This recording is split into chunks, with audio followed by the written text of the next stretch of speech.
my name is Sean Kathleen. I am the creator of Passenger Shaming. If you are new here, welcome aboard. And don't forget to click subscribe below and the little bell icon thingy that gives you a notification every time I make a video, if you care to. If you are returning, welcome back. Hey, thank you. I appreciate it. You're giving me a shot. That's super nice of you. So I always like to start off with a little caveat. Well, when I say a little caveat, that's a little excessive, to be honest. But okay, so here's what I say. If you're not a fan of passenger shaming, if you think it's a stupid idea, you hate me, I don't know, you hate the fact that I speak with my hands and I say oh and some and I'm off track all the time. Oh, and another thing, I just do one take. I don't edit. Not that you aren't important enough to edit for, because that's not the thing. I can't be bothered. I really can't, because like I'm old and like I can't fit. It's a thing, or as my mom would say, it's the whole Megillah. You know what I'm saying? Like I just can't. So, oh, and one other thing I always like to say, because I just assume that people know, but they really don't. I'm a former flight attendant. So I said so 17 times already in the first minute, but I'm a former flight attendant. I did it for about 7 years and I stopped flying about 5 years ago. So for all the people who are like, well, if you hate your job so much, why don't you quit? I'm not a flight attendant, so. Anyway, if you follow on Instagram, which I'm assuming, I mean like, you do, right? Because like how else would you get here? I guess you, yeah. But on Instagram, if you're active on there and you follow us, I guess we're on Facebook too, so you could find us there. But if you are on Instagram, Passenger Shaming, following us, they have like the Instagram stories, which I do every once in a while. And they even do like the little live thing, which is so much fun because I get to interact with you guys live. Duh, that's why it's called IG Live, Instagram Live, like where I'm in the, I have the phone and you guys talk to me and we have an entire conversation, and that's kind of fun. So like I get to interact and engage with everybody and ask, answer questions there too, because I get a lot of them. And so part of this, I will tell you, and I don't know if it'll show up on the screen, but literally there's like I got like hundreds. Look, I don't think it's gonna work, but I got hundreds, maybe over 200 questions on the Instagram story where you can now ask questions. Like as a person, who owns the account, I put out, like, hey, ask questions, and then you guys come back and then I can answer it. So we did a thing, I said, they said, we're gonna do a Q&A video, blah, blah, blah. Okay, here we go. So sorry for all of that. But again, like I mentioned, I go off track. It's a whole thing. It's a lot to take in. So if you're still here, let's just pray this isn't like 2 hours long. Don't worry, I'm not answering all 200 questions. I just picked out a few. I just looked at a couple, so we'll see how it goes. I'm not really even sure about this camera, like the sound, if it's loud enough, if it's too quiet, like ASMR. I'm just gonna go with it. We'll figure it out. Okay, so first question, what is the absolute worst thing that you've experienced on a plane? That's from Sophia McInerney. Well, the worst thing that I have experienced on a plane would be that, okay, so it's like that one time where I had a guy who was up in the lavatory. This was during a flight, and he was smoking crack cocaine and he caught his hair on fire. So that's that. That's an entire situation. That would add another 20 minutes to this video. So I'll put the link up here. Let's see if I can figure it out. But I almost went like that. We'll put the link up here. Me, I don't know. And so there's like a 20-minute video or something on that. I guess it's called something about my worst experience or whatever on a flight. I don't know, but that really actually happened. I wish it was not true. It's funny now, but it wasn't at the time. How do you tell the person next to you that they're in your space and to back the F up? That's from Grumpy Nico. Well, here's how you do it. You turn around and you say, oh, excuse me, sir or miss or what have you, and then you explain to them that you have an issue with like maybe their foot all up in your shit or whatever, right? So that's it. Listen, you can call the crew if you need to and you find like that it's completely necessary. They're not into playing kindergarten cop. You know, we get the ding, excuse me, miss, can you come take my gum wrapper? You know, like ding, can you tell the guy right behind me that his foot is touching me? You know, it's super awkward because the person's right there. I mean, you should be dinging if someone's having a heart attack or is, you know, full-blown cardiac arrest. Like essentially that's really when you should be hitting that. But I know this isn't you guys. This is because you're here, you get it, you're on board. Oh God, the fucking puns, I'm sorry. I didn't even mean to do that. But, but just, yes, of course you can ask the crew, but just last resort, because it's super awkward. I mean, you can do it, you know, gauge your audience, like, you know, maybe come at it, you know, with the humorous tone, like, oh, hey, you know, don't worry, you know, I need my phone. What, I don't know, but you'll think of something. You're an adult, they're an adult, you guys can have an adult conversation. And then if they're a dick about it, then you can call the crew and they'll throat punch them, something like that. Okay, so here is a biggie. This is a big one. This is a question for the ages that I'm going to answer right now. The person in the center seat, which armrest do they get? This is an official answer, 100%. Don't ask, because this is the answer. You know which armrest that they get? Like, here's the thing. You're the guy, you're sitting in the middle, dreaded middle seat, and you're surrounded by the unwashed masses, and you're just like, oh my God, this song. Guess what? Boop, you get both. If you are sitting in that middle seat, spread your ass out, because you're going to get both of those. Both armrests, period, end of story. If someone has a problem with it, they can come to me. You just send them my way. They can find me, I'm sure. Here's one from Sober G. Is it ever okay to ask the flight crew for permission or direction on a place to stretch during a flight? Yes, absolutely. I would suspect that the flight crew would be thrilled that you even asked that question, like that you thought about enough to ask, and that was very polite and kind of you, because typically it's just somebody just like stretched out and they're like, oh, I'm doing my thing and my yoga. All up in your, like, listen, I've had it where I've been sitting in my jump seat for my 5 minutes that I had to eat a quick sandwich or something, and somebody's back there stretching and doing yoga, and then they have like their ass in your face while you're eating. I mean, not a fan. I'm sure maybe some people are into that, you know what I mean, the ass in the face. I'm not into it. It's not a thing. No. So I guess my main piece of advice would be, you know, be cognizant of your surroundings and, you know, the people around you. Realize you're not the only person on the aircraft. There's probably a couple hundred other people, and you know, just get up and move around. Here's the thing. I may not be a physician, okay?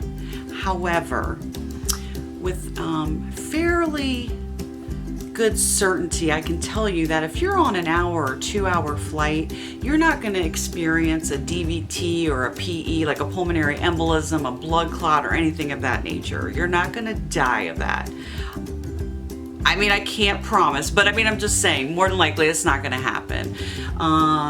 If you're on a long, extended, you know, overseas flight, you know, international, whatever the case it may be, get up, walk to the lavatory a couple times, wear compression socks. I mean, this is all like, if you're a normal, healthy adult, you're not gonna die from that on these short flights, right?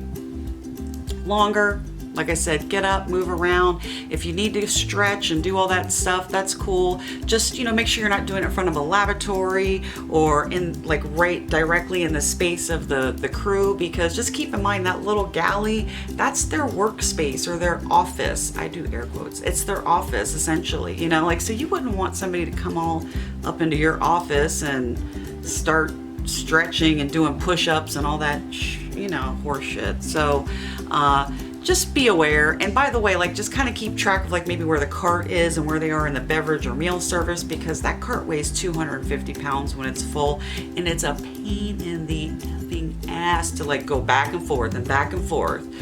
So, you know, so somebody can move and get over, and then I have to, it's a thing. Or as my mother would say, it's a whole Megillah. But she's from Hoboken, you know, it's a Megillah. Oh, Frank, I forgot, I have Frank Sinatra back there, Hoboken. Jersey represent, what? Okay, here's a good one. Can food trays or the tray tables also be used as diaper changing tables? No. Fuck no, absolutely not. What I mean, I'm really hoping this is somebody just trying to be a dick, because no, you can't. We eat off of those surfaces. That is a tray table that we have food and beverages on. And then I'll get the, you know, like the little blah blah Poindexter people in the comment section who are like, oh, well, you don't like technically eat off of the tray. No fucking shit. I know we don't eat off of the tray. Oh my God. Pun intended, I guess. But you know what? I don't even want just like one little single, there's just that little barrier between your baby's shit, and then there's a barrier, and then it's the stuff that I'm eating, and then who knows, particles, air, it's just, then nobody washes those and cleans them off.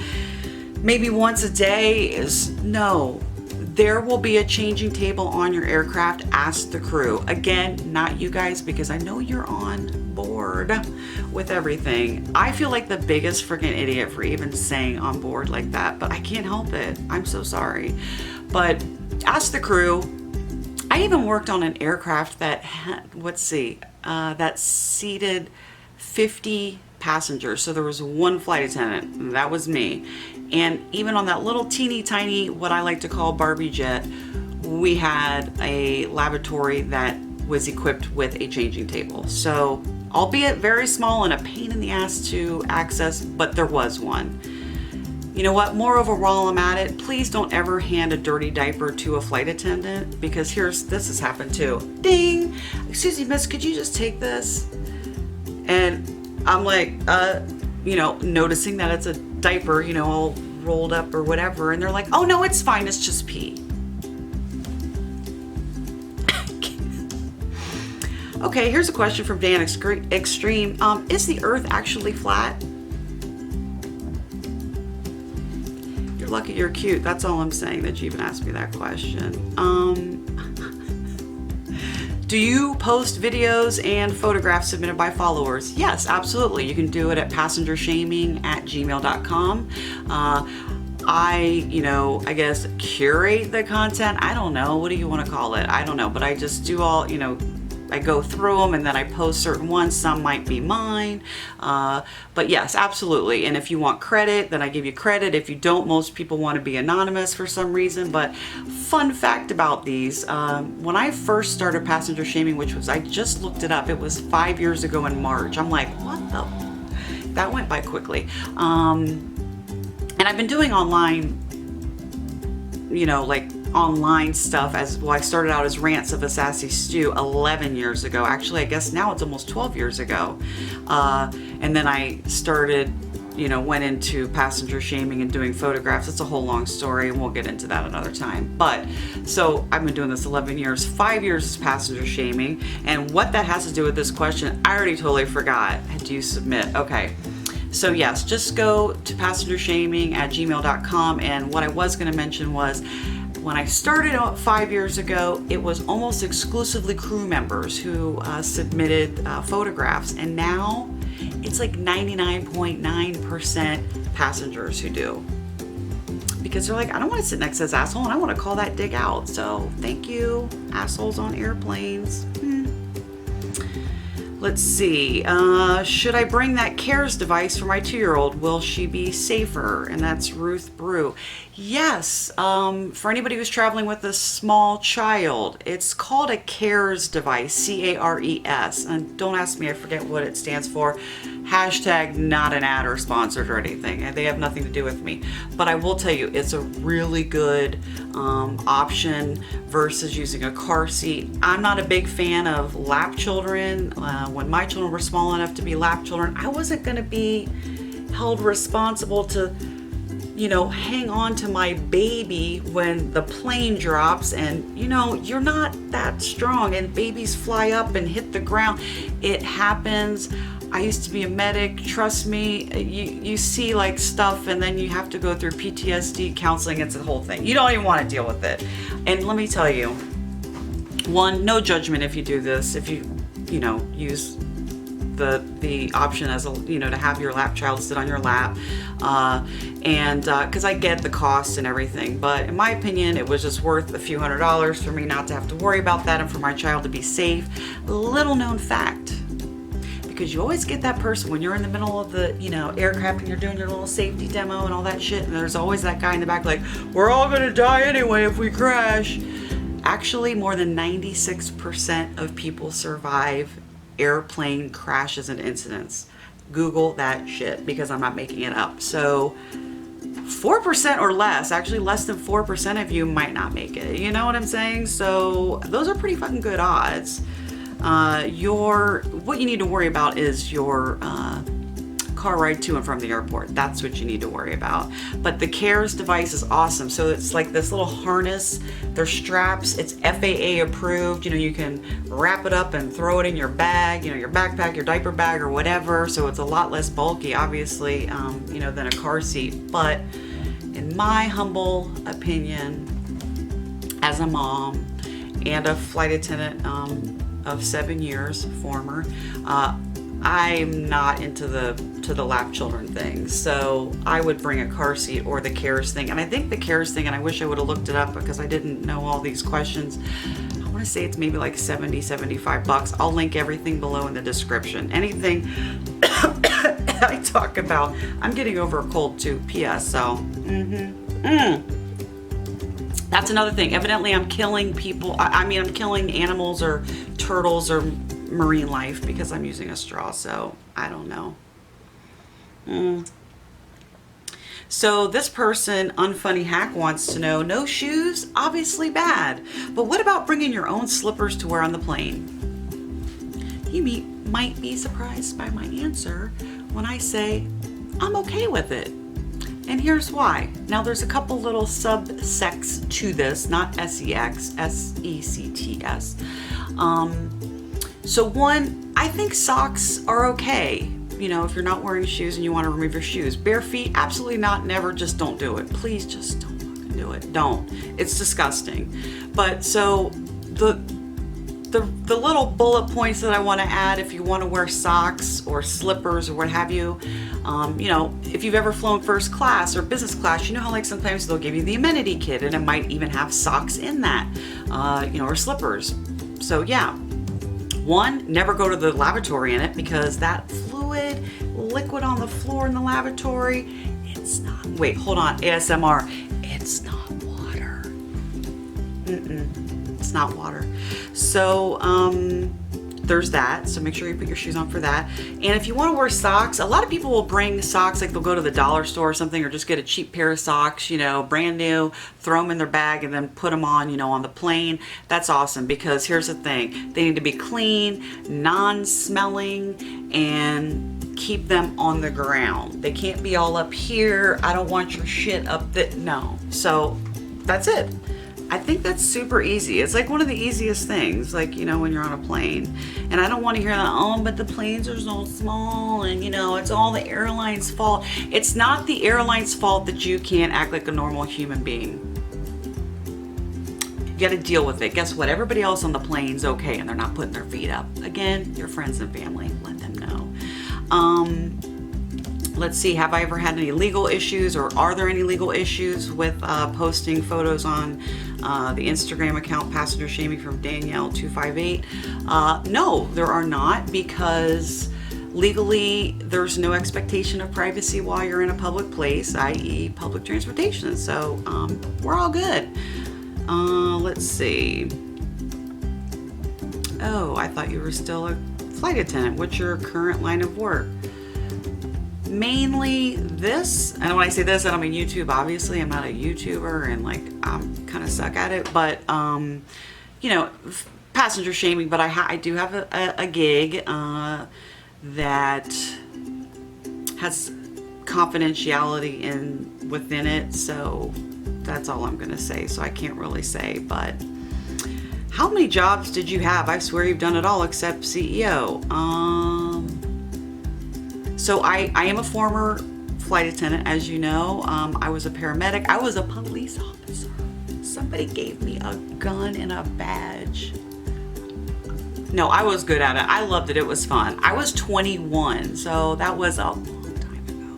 But, and you know what? Actually, now that I think about it, I am a CEO. I'm a CEO of my own business. Passenger shaming. What? Ever spit anyone's drink? That's from Hollis 00. No, I'm not a fucking animal. Have I ever wanted to? Absolutely. Would I know? Okay, but I'm gonna tell you what I did do. I'm gonna tell you what I did do. I had this thing that I like to call the asshole special. And so here's what okay, I'll use my Starbucks. There's no ice in this, but here's what I used to do. Hold on. Please hold. Getting over a cold. Summer colds are amazing. They're fun. So what I would do is say this guy was an asshole or this girl was an asshole. So I'm like, let me order up that asshole special for you, sir, ma'am. Okay, hold on a second. So I'd be like, whoosh, and then I had to go in the drawer and I'd like ice, and I'd fill that shit up to like here. Ice all the way up to here, and then soda. So there was like literally this much fucking soda in there. Okay, listen, it's just the little things. It's the little things that you do to just get yourself through that day of people being horrible to you. Horrible, as my mother would say. Every once in a while, her little accent comes out. I don't know. What am I doing with this outfit? These like what? Like what the? I don't know. But yeah, so you find little things to try to keep you sane when you're in an enclosed cabin, you know, like a big metal tube, and people are, you just can't, it's not like you can freaking go anywhere. So I made up an asshole special. I'm sure some other flight attendant told me about it or did it or something, and maybe I just named it that or whatever, but I'll tell you what, flight attendants are really smart. People are like, oh, they just like serve Coke and whatever, but everybody I worked with had degrees. They were all like nurses or ex-nurses, or they did that on the side, or cops like myself. I'd worked with other police officers, some from like NYPD, yada yada, you know, just saying. Has a passenger ever got the better of you? From Stewart's Wald. Actually, yes, that's embarrassing to admit, but when I first started flying, yes, I did have a gentleman call me fat, like a dude, like a man, like a grown man called me fat. What the fuck? He was pissed off because I told him that he couldn't get up and walk around while we were taxiing on an active runway, and I, you know, was explaining, sir, you know, this is a federal aviation regulation. It's a whole thing because then you got to stop the aircraft. You know, I have to call the captain and be like, somebody's up, and then they have to stop the aircraft, and that, you know, inconveniences everybody, and it's a thing. And then until he's seated with the seatbelt, then you can't move. And yes, it's a federal aviation regulation or a FAR. And he was like, I'm very aware of FARs. I'm like, well, if you're aware of FARs, then you know that you can't get up right now. And it somehow escalated to me being fucking fat and needing to work out. Okay, in all fairness, he is right. I do need to work out, but I don't feel that I'm fat. Like, who says that to a girl? Oh, I know. Somebody with a micro penis. That's who says it to a girl. What's the worst seat to be seated in? I'm gonna go with the one with the bare foot right here or up here, or the hair in front of you, or whatever. I know that's not what you meant, sir, but I like my answer better. Favorite celebrity follower. I can't even answer that without sounding like a complete blowhard. I can't even answer it. You know what, off the top of my head, I'm gonna say one thing. I'll say one person because she deserves mad props, Kelly Ripa, for sending a lot of people my way. You know, she's talked about passenger shaming quite a few times on her show with Ryan Seacrest. With Ryan Seacrest, he's a total slacker. He never does. He has like no jobs, that guy. But so she is so sweet. So that is very kind of her. In fact, I actually did get to see the last time that she mentioned it, and she mentioned that people thought that because she had talked about passenger shaming so much, that she was the person behind the account. So I thought that was cute. Let's see, why do people try to shame you for this account? Do they realize that you don't give a F? Like I said, I started doing this 11 years ago as Rants of a Sassy Stew, and now the trolling situation online is so ridiculous, especially, you know, with YouTube. I don't care if you're a supermodel and you're Giselle, or you're a cute little baby or a puppy. If you're Giselle, you're ugly. If you're a baby, I hope you die of cancer. And if you're a puppy, I hope you get hit, you know, by a truck. You know what I'm saying? Like, so whatever, I'm over it. It's fine. Why does Kelly Ripa love you guys so much? Which onboard celebrities have been the nicest and the rudest? We'll probably end here. Well, the nicest, I know straight off the bat. Rudest, I'm not going to answer that because I'm not. This is from Heather Bertelli. Nicest celebrity that I've ever had on board. Let me just preface this by saying he's a living legend. I'll give you his name. He's a living legend. And I'm not even going to say he was like the nicest celebrity I had on board ever, but like probably one of the nicest passengers, period, that I ever had in 7 years. And it was Quincy Jones. I can't even with him. He was the nicest guy. It was a short flight. It was like 30 minutes. So we didn't do service. His plane obviously was, you know, inoperative or whatever was going on with his plane. I don't remember. But so he flew commercial. Obviously he was up in first class. And so we didn't have to do the service. So I got to speak to him. And normally I don't get like starstruck or whatever, but like, I'm like, Quincy Jones. Like, but he was asking me all these questions. He was just all like, you know, really into, you know, finding out about me as a person and like some of the passengers. He was so sweet, total mensch, a doll. I'm telling you, like a gem. And I'll tell you this too. As soon as that flight was over, I was like, and that's why that man is so successful. He was kind of everything. He was so adorable. I can't even. So like I said, okay, we'll just leave that because I've got, I don't know, 150 something more questions, and we can do another Q&A and even get some more questions from you guys on Instagram. So make sure you're following over there. I'm on Twitter. I do them on there too as well. That's just at Passenger Shame, SHAME. Everything again linked down below in the description box. And I want to say thank you so much for following and always tagging your friends and everything in the pictures. And by the way, one thing, if you're still following, you know, this video and watching, you are a hero because I don't know how you made it this far. Secondly, if you have, let's do like hashtag Quincy or something, just to let me know, like if at least one person like watched the entire thing, I'll be like, yes, one person watched the whole thing. I wanted to say that the comments that you guys leave on the photos on Instagram are far funnier than the pictures themselves, and I love it. Keep doing it. You guys crack my shit up when you see an LOL or, you know, a like or a thumbs up. That's me doing it. So again, I love it. I appreciate that with the tagging of your friends and sharing and everything. So thumbs up if you like it.